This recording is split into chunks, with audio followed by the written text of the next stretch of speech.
Suicide is the third leading cause of death among youth between ages 10 to 19 years old.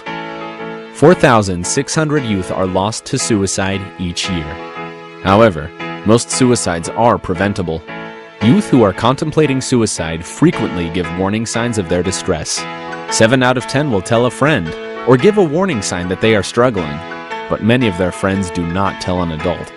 A Hope Squad is a group of students nominated by their peers as good listeners and caring fellow students. They work closely with the local mental health agency.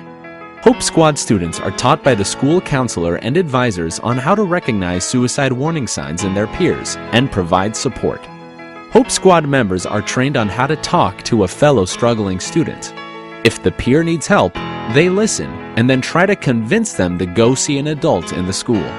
If that does not work, they inform a school counselor about their concerns about their peers, so the advisors can contact the student and the parents for additional help and support. Hope Squad members also bring suicide prevention awareness to the entire school by holding an annual Hope Week, where fellow peers are given information about suicide prevention. Bringing Hope Squad to Milford was a personal and professional mission of our superintendent, Nancy House. She began working with Grant Us Hope, which is a nonprofit organization in the area, and they are facilitating the implementation of Hope Squad in the greater Cincinnati area. Milford is one of, I believe, 26 schools at this time to be moving forward with Hope Squad.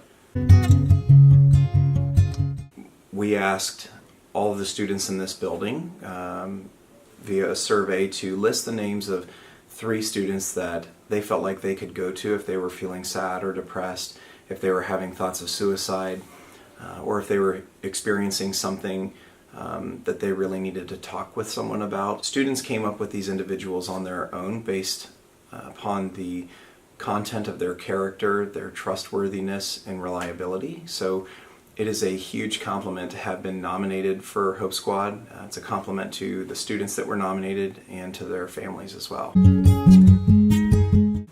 So the first phase of Hope Squad is to have Hope Squad students and staff members trained in QPR. QPR is question, persuade, refer, and it trains people to identify the risk factors associated with suicide, and then to engage in a line of questioning with a person who is suspected to be at risk for suicide and persuade them to get help. Our students are not being trained to be therapists or counselors. They're being trained to be the eyes and ears of the school and trained to assist their peers in getting connected with help and support and mental health treatment. So I've definitely learned how to use what we call QPR, which is really close to CPR, and it's kind of like an immediate way to just talk to someone and begin a conversation about reaching out to someone and maybe possibly referring you to someone in the school who is going to be there to actually assist you in that area. We are now really working on integrating the Hope Squad into the student body and increasing the awareness amongst our students about who our Hope Squad members are, how to approach the Hope Squad members. I love how much it teaches younger people to interact with their peers the appropriate way, because there's so many scenarios where students will be talking to their peers and they won't know the proper way to address the topic or to address the situation.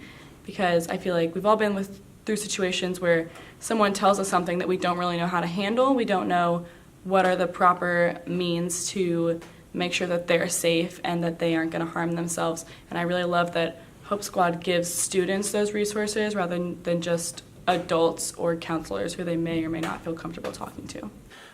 We're going to be working on curriculum every month. We're going to meet once a month to review the curriculum. We're planning like a Hope Week for later in the school year. It's just like it's all about how to do it, how to reach out, how to get help. And I want people to recognize that this is a service that's available to them and there's nothing wrong. We're here for you to use.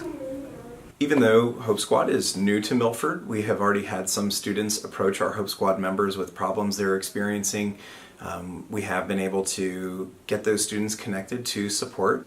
Part of what I think makes Hope Squad so effective is the peer-to-peer model. It includes everyone in the school, and it really brings hope to students who may not have any. So I actually had a friend reach out to myself and saying, hey, this person on Instagram seems a little upset. Do you think you could reach out to them? I don't feel comfortable. So I had reached out to that student, helped them that evening. It was in the evening time, and then the next day they were at school talking to an authority figure, getting a resolution for what they needed. A girl in one of my classes would tell me consistently of hard things that she was going through at home, and she actually messaged me last night saying that she really needed somebody to talk to because she was feeling really bad about everything that was going on in her life. So I gave her my phone number. I told her to call me whenever, any hour of the night, that I would be there to help her through it.